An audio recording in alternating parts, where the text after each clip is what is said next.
Ça, c'est la famille. Ils viennent de la tribu pour ravitailler les personnes qui sont venues pour le deuil.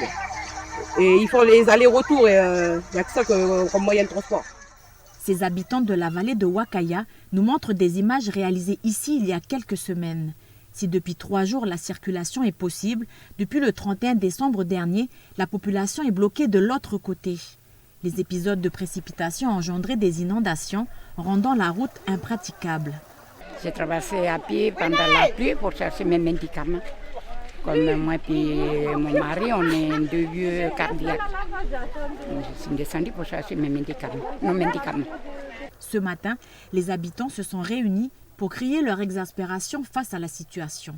Ils ont voulu mettre le projet reprise en action et ça a dédouané la Enercal de curer cette merde qui est là. Donc c'est à cause du projet reprise et nous on est emmerdés avec ça là, parce qu'on le soulève depuis un moment, parce que le sable qui est là, il vient de nulle part que du barrage. C'est des effets du barrage.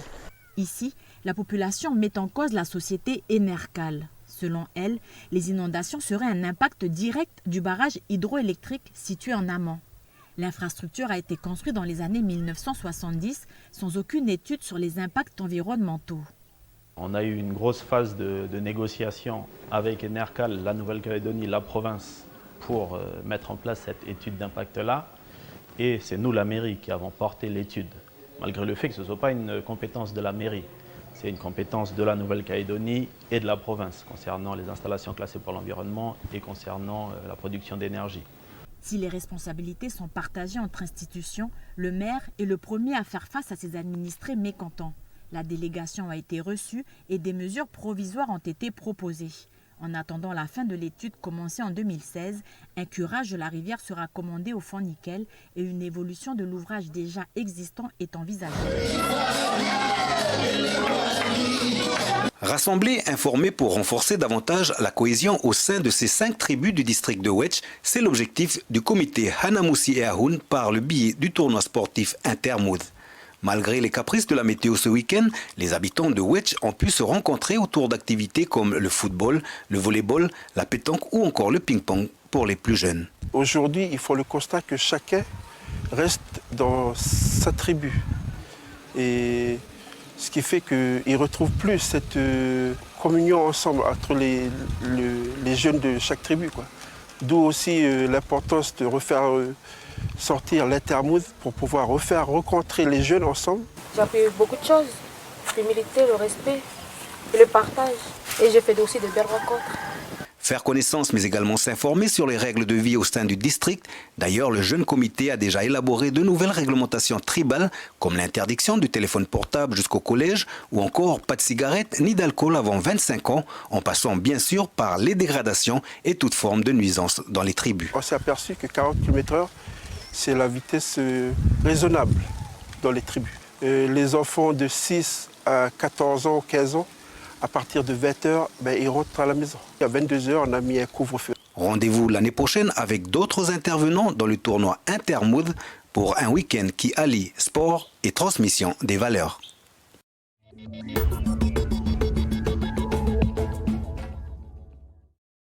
Vous avez l'axe de la route ici.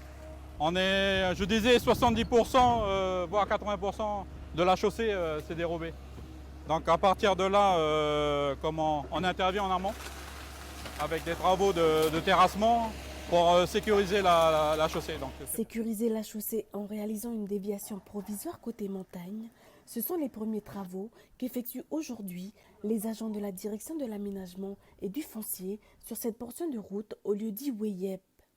L'affaissement a débuté il y a une dizaine de jours suite aux fortes pluies. L'eau s'infiltre sous la chaussée. Et avec une accumulation de pluie, la chaussée s'est dérobée. Donc on va récupérer toutes les eaux en amont par des fossés mécaniques. On va traiter ça en urgence. C'est-à-dire qu'on a rallongé la file de buse et on va canaliser les eaux pour qu'ils se jettent. Mais c'est des travaux provisoires. C'est de la terre avec un peu d'enrochement, un peu de cailloux. Ouais. Voilà, on va le décaler, le niveau. Ouais. Donc effectivement, la plus grande difficulté, c'est de gérer les eaux. Vous avez vu, il y a une file de bus qui était là et une file de bus ici. Donc on va ramener toutes les eaux ici pour pouvoir les canaliser et régler le terrassoir. Donc voilà, c'est ça la plus grande difficulté, c'est de concentrer les eaux et récupérer toutes les eaux qui vont arriver prochainement. La priorité pour l'équipe d'Albert est de maintenir le trafic routier. Rosemée se rend à Puebo 3 fois par semaine et aujourd'hui, elle a le cœur léger. Ça nous soulage parce que voilà, ça va quand on est tout seul, mais quand on a nos pépés, les mémés à côté, ben c'est pas trop. Enfin, on a plus peur pour le patient quoi, que nous. Ça va si on chavière tout seul, mais il ne faut pas qu'on chavière avec le patient. La circulation pourrait reprendre son risque grâce à cette déviation. Cependant, les poids lourds sont toujours interdits d'accès jusqu'à nouvel ordre. Dans un pneu, t'as vu, que planter, on met un par exemple comme ça là, au milieu, puis on met les pompiers. Dans un des pneus. Oui. Okay. Alice et Sylviane font partie des mamans du quartier qui sont à l'initiative de ce projet. Un projet financé par le gouvernement dans le cadre du FDA, le Fonds pour le développement de la vie associative. On avait discuté ensemble l'année dernière au Faré pour embellir un peu notre quartier. Parce que quand on arrive, c'est vrai que c'est tout est nu, on voulait que ça soit joli notre quartier. Ce projet était ouvert à tous les tribus et quartiers de Thio. Et il y a les mamans qui sont là avec nous, les enfants du quartier. Des enfants comme Roxane qui ne regrettent pas d'être là. Elle est satisfaite car en peu de temps, elle dit avoir beaucoup appris, surtout sur le recyclage de pneus. Comme découper les pneus et puis comme c'est la première fois que je découpe des pneus, j'ai appris à couper des pneus et à faire des formes dessus le pneu. J'aime bien ce que je fais. Pourquoi ? Parce que je suis en train de faire joli mon quartier.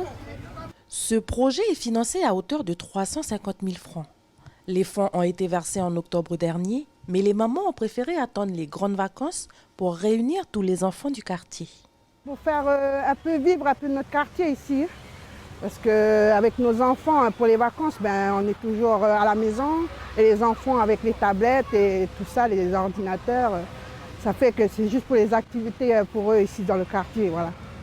Pour l'entretien, ils passeront à tour de rôle à arroser les plantes.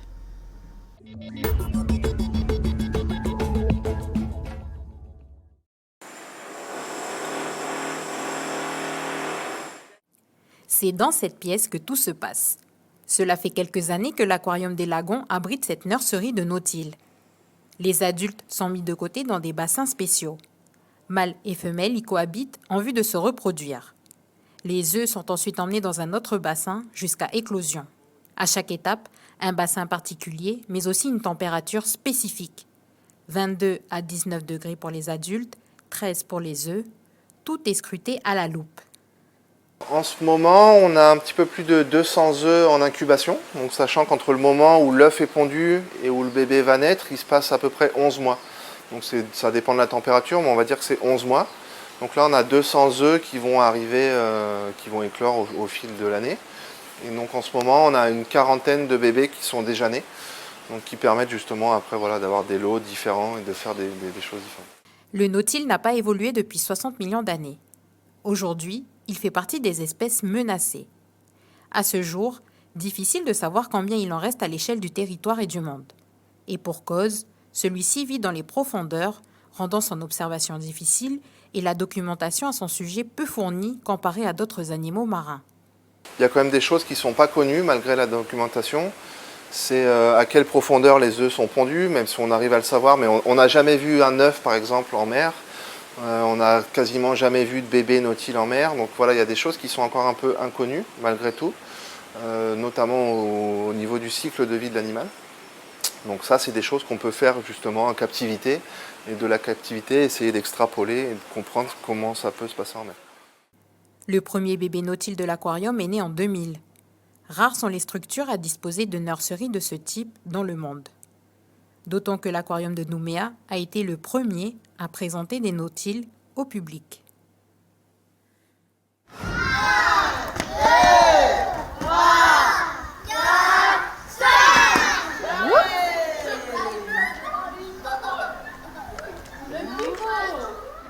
On n'a pas le droit de le pêcher de septembre à janvier et on a le droit de le pêcher de février à août. Donc on le mange ou on le mange pas, le picot? Donc on le relâche. Apprendre en s'amusant, avec un peu d'imagination, le principe de ce jeu est simple. Les enfants forment le cercle représentant un filet de pêche et ceux qui le traversent en courant avec des images sur le front sont les animaux marins. Lorsqu'un animal est capturé, les enfants doivent préciser son espèce et s'assurer que c'est la bonne période pour le pêcher. Le but de cette activité est de sensibiliser le jeune public à la protection des espèces marines. Le jeu, je le trouve bien, il est amusant. Et quand on se fait attraper, des fois on se fait manger, des fois non. Conçu de toutes pièces par les encadrants du centre de vacances et de loisirs, pour pratiquer ce jeu, les enfants ont dû apprendre les règles du code de l'environnement de la province Nord. En fait, on s'est basé sur l'agenda des marées. Et là, le calendrier de pêche, où il montre dessus les parties où c'est interdit et les parties autorisées. Donc les enfants ils se sont basés sur ça pour apprendre les moins autorisés et les moins non autorisés. Moi j'étais à la langouste et moi on peut me pêcher toute l'année sauf si elles sont grainées, donc ça veut dire enceintes. Objectif atteint pour l'équipe encadrante. À présent, ne reste plus qu'aux enfants de sensibiliser leurs aînés. C'est pour dire aux grands qu'il ne faut pas tout pêcher parce que sinon dans le futur, nous, on ne pourra plus manger du poisson. Qui sait? Ces enfants seront peut-être nos futurs acteurs de l'environnement. Mais c'est quoi au juste la leptospirose? C'est une maladie que l'on appelle plus communément la maladie du rat. Celle-ci est potentiellement mortelle et est due à une bactérie du genre Leptospire. Une bactérie qui a la capacité de survivre plusieurs mois dans un milieu humide et qui se trouve principalement dans les urines des rongeurs. Autrement dit, la leptospirose est une zoonose car celle-ci se transmet naturellement des animaux aux hommes. Alors comment l'homme peut-il la contracter ? Eh bien, en urinant, les animaux porteurs de cette bactérie contaminent les eaux ou encore les sols. Ainsi, si l'homme a une peau irritée, égratignée ou si l'une de ses muqueuses, nez, bouche ou œil se trouve en contact avec des sécrétions d'un animal infecté, il la contractera, sachant qu'une morsure d'un rongeur marche très bien aussi. Mais comment sait-on que l'on est infecté ? Il faut savoir que les symptômes apparaissent 1 à 3 semaines après la contamination. La personne infectée a une fièvre élevée, en général supérieure à 39 degrés Celsius. Elle ressent des douleurs musculaires, articulaires et abdominales, de forts maux de tête, mais aussi une grande fatigue. Des symptômes qui ressemblent à ceux de la grippe. Néanmoins, si l'un de ces signes apparaît quelques jours après une activité à risque, allez consulter votre médecin. Car la leptospirose peut s'aggraver 4 à 5 jours après les premiers signes et évoluer vers ce que l'on appelle l'ictère, c'est-à-dire la jaunisse. À partir de ce moment-là, le foie sera atteint, puis les reins, les méninges, les poumons et enfin le cœur. Donc n'attendez pas, allez consulter votre médecin si l'un de ces signes apparaît. D'autant plus qu'un traitement antibiotique existe, mais il est d'autant plus efficace qu'il est pris tôt.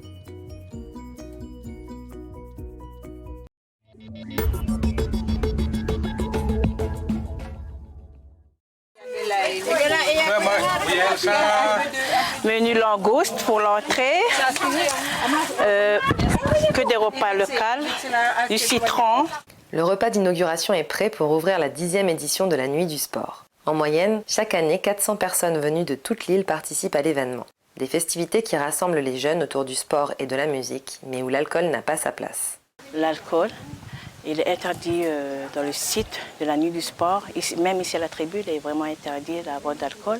C'était le but d'organiser la Nuit du Sport parce que Joana Magnana, il a perdu sa vie parce qu'il a bu de l'alcool. Il était un modèle dans le sport et l'alcool lui a détruit sa vie. Et il a détruit aussi une famille, sa famille.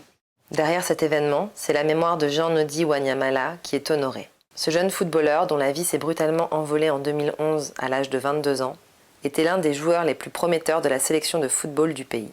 Meilleur buteur du championnat calédonien de 2009 sous les couleurs de l'AS Lecy, son jeu et sa vitesse de percussion dans les défenses adverses avaient été remarqués au niveau national par de grands entraîneurs comme Antoine Comboiré ou Aimé Jacquet. En mêlant le souvenir au festif et à la pratique sportive, un tel événement permet à la fois d'éveiller des vocations, tout en rappelant la fragilité de la vie. Oui, t'as mis Denis 10, hein, 5.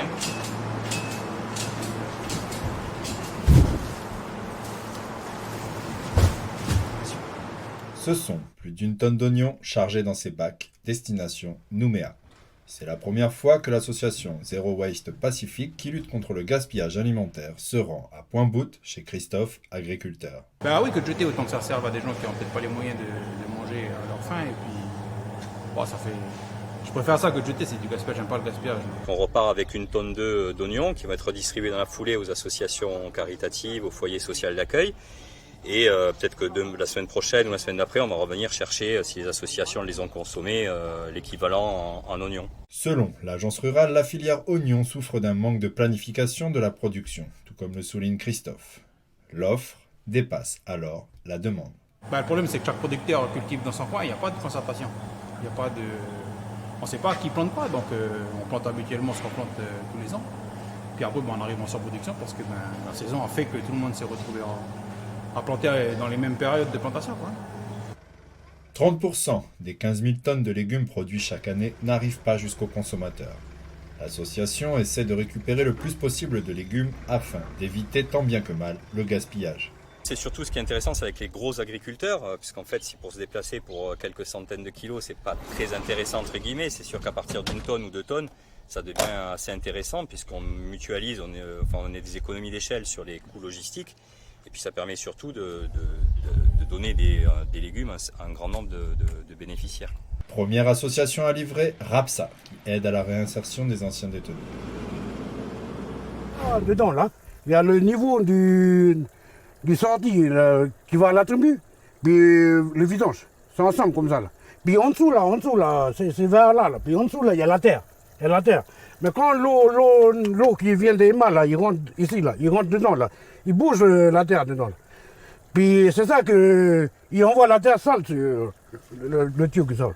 On ouvre l'eau, puis c'est sale. On met les bouteilles, tout ça, c'est sale. Plus loin là-bas, à la tribu, là-bas, il y a les asticots qui sortent. Ouais. Ronald avait 3 ans quand ce bassin a été construit. Aujourd'hui, il en a 51. Comme toutes ces personnes, il n'en peut plus d'avoir de l'eau non potable au robinet. Après 2 heures d'échange quelque peu tendus, le maire a su répondre aux attentes de la population. Satisfait, oui, parce qu'on est tombé d'accord sur un calendrier, une programmation de travail. D'après ce que nous dit le maire aujourd'hui, c'est ça qu'on peut retenir. Parce que les travaux ont démarré le 4 février, au courant de la semaine prochaine. Voilà, on va partir pour répondre déjà à la première revendication qui est sur l'eau. On a déjà une réponse favorable du maire. J'espère qu'aujourd'hui, la période qui s'ouvre, on va mettre un terme à cette revendication qui date depuis bien des lustres. Selon le maire, le réseau d'alimentation en eau potable de cette zone, c'est-à-dire Lacrouen, Aouli et Emma, est une affaire qui date. Les discussions ont pris du temps car il fallait fixer des priorités. Aujourd'hui, tous les moyens sont réunis pour que les travaux commencent. Le marché a été signé l'année dernière, l'entreprise a été sélectionnée, les travaux devaient démarrer au mois de janvier, janvier dernier, mais à cause des conditions météo, ça a été repoussé. Ce que je leur disais, c'est que sur ce chantier-là, on a bon espoir que ça démarre au mois de février, puisque le beau temps revient. C'est à cet emplacement que le nouveau bassin sera installé. Un chantier qui marque le début du changement.